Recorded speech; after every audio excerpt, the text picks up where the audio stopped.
हाँ तो दोस्तों, इस वीडियो के अंदर हम क्लीन साइंस एंड टेक्नोलॉजी के आईपीओ के बारे में बात करेंगे और जानेंगे कि इस आईपीओ में आपको लॉन्ग टर्म के लिए अप्लाई करना चाहिए या फिर सिर्फ लिस्टिंग गेन के लिए। तो इसके लिए आपको इस वीडियो को एंड तक जरूर देखना है। तो चलिए शुरू करते हैं।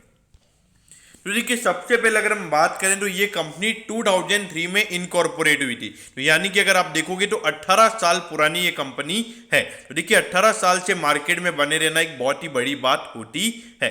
अब इसके बाद अगर हम देखेंगे तो कंपनी काम क्या करती है, तो देखिए कंपनी एक केमिकल मैन्युफैक्चरर कंपनी है जो केमिकल्स को मैन्युफैक्चर करती है। अब इसके अलावा कंपनी कौन से केमिकल्स बनाती है, तो वो देखिए परफॉर्मेंस केमिकल्स कंपनी बनाती है, फार्मास्यूटिकल इंटरमीडिएट कंपनी बनाती है और एफएमसीजी केमिकल्स के अंदर जो 4-मैप और एनिसोल होता है वो कंपनी बनाने का काम करती है। और देखिए, अगर हम कंपनी के मार्जिन की बात करें और जो कंपनी के प्रोडक्ट है वो थोड़े बहुत डाइवर्सिफाइड है। तो अगर कभी जैसे एफएमसीजी केमिकल्स है तो अगर उसकी डिमांड कम है तो फार्मास्यूटिकल इंटरमीडिएट की डिमांड ज़्यादा हो जाती है, और कभी अगर इसकी डिमांड कम होती है तो परफॉर्मेंस केमिकल्स की डिमांड ज़्यादा हो जाती है। तो कंपनी का प्रोडक्ट पोर्टफोलियो एकदम डाइवर्सिफाइड है जो इसके बिजनेस को हमेशा कंटिन्यूड रखता है।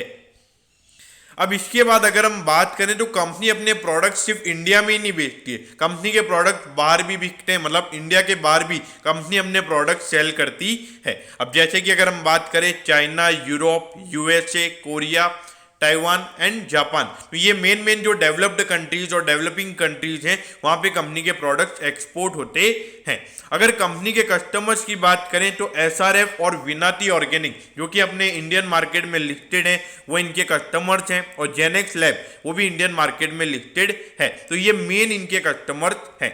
अब इसके अलावा जो 2020 वाले फाइनेंशियल ईयर की अगर हम बात करें तो कंपनी ने जो अपना रेवेन्यू जनरेट किया था यानी कि 69%, यानी कि अगर कंपनी को 100 रुपए का रेवेन्यू मिल रहा है तो 100 रुपए में से 69 रुपीज का रेवेन्यू कंपनी ने जो बाहर, जो इंडिया के बाहर जो एक्सपोर्ट होता है केमिकल, उसमें से वहां पे कंपनी को इतना रेवेन्यू मिला है। तो यानी कि अगर हम देखेंगे तो कंपनी का जो मेन बिजनेस है यानी कि जो मेन रेवेन्यू है कंपनी का वो एक्सपोर्ट से मिलता है, ना कि इंडिया में। इंडिया में तो कंपनी को सिर्फ 31% का ही रेवेन्यू मिलता है। अब इसके बाद अगर हम कंपीटेटिव स्ट्रेंथ की अगर हम बात करें तो ये देखिए ग्लोबली लीडिंग सप्लायर, मतलब जो मेन ये सप्लायर है, जो मैंने आपको बोला था जो एफएमसीजी केमिकल्स है, परफॉर्मेंस केमिकल्स है, उसका ये लीडिंग सप्लायर है। तो उसकी वजह से इसको मार्केट थोड़ा सा प्रीमियम वैल्यूएशन दे सकता है।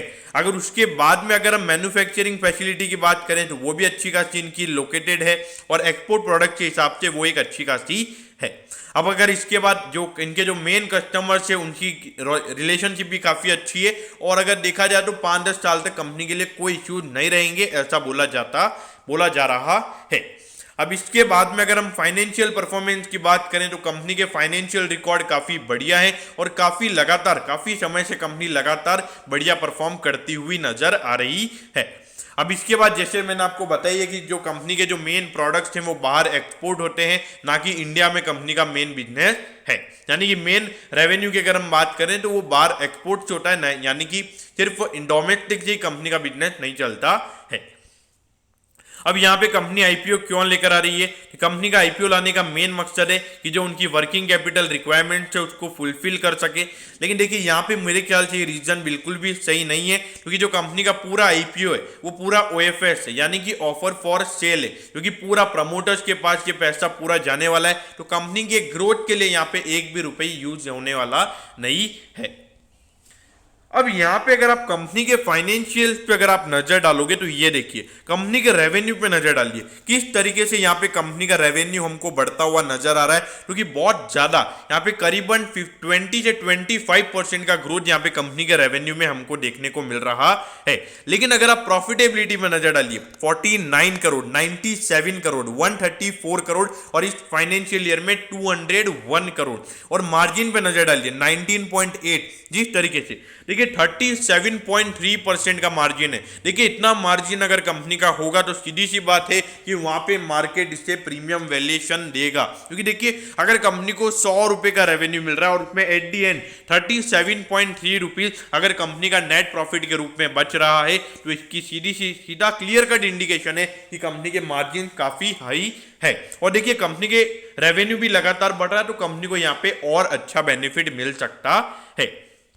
अब यहाँ पर अगर हम प्रमोटर्स की बात करें तो अशोक रामनारायण जी, कृष्ण कुमार रामनारायण जी और सिद्धार्थ अशोक सिक्ची और पार्थ अशोक माहेश्वरी, ये चारों जो है वो प्रमोटर्स है कंपनी के, जो अपना स्टेक यहाँ पर बेच रहे हैं।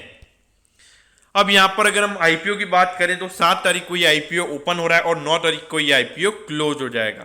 तो अगर उसके बाद अगर इशू साइज की बात करें तो 1546.62 करोड़ का ये आईपीओ है और फ्रेश इशू कुछ भी नहीं है, सारा ऑफर फॉर सेल है।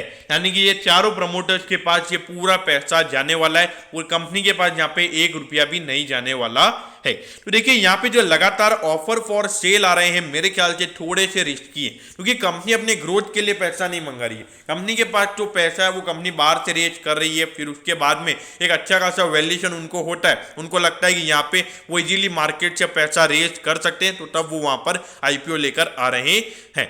अगर यहाँ पे 900 रुपए का कंपनी का आईपीओ का कट ऑफ प्राइस है और 16 रुपए का यहाँ पे मार्केट लॉट है।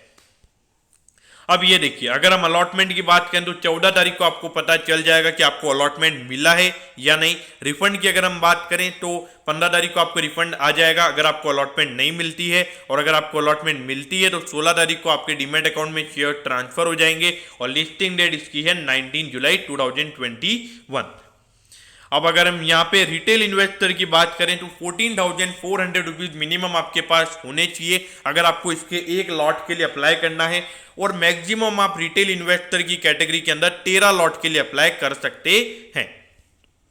अब ये देखिए इसका अर्निंग पर शेयर है 18.68। तो देखिए प्राइस टू अर्निंग रेशियो अगर आप देखोगे तो 48 का है। तो थोड़ा यहाँ पे आप अगर आप देखोगे तो यहाँ पे मार्केट इससे प्रीमियम वैल्यूएशन क्यों दे रहा है, इसका रीजन देखिए 36.76% का यहाँ पे रिटर्न ऑन नेटवर्थ है, यानी कि कंपनी अपने कैपिटल को अच्छे से यूटिलाइज कर रही है और उस पर बहुत ही अच्छे तरीके से वहां पे प्रॉफिट जनरेट कंपनी कर रही है। तो इसलिए मुझे लगता है कि मार्केट इसे प्रीमियम वैल्यूएशन दे सकता है, और 50.81 का इसका नेट एसेट वैल्यू है। तो यहाँ पर अगर आप देखोगे तो 900 का इसका कट ऑफ प्राइस है, तो इसके ऊपर भी यहाँ पे अराउंड 18 का इसका प्राइस टू बुक रेशियो निकल कर आता है। अब देखिए दोस्तों यहाँ पे जो लोग यहाँ पे सिर्फ लिस्टिंग गेन के लिए अप्लाई करना चाहते हैं तो देखिए अभी 50% का प्रीमियम अवेलेबल है, और मार्केट अगर थोड़ा और हाई जाता है तो वो प्रीमियम 50% से 60-70% तक भी जा सकता है।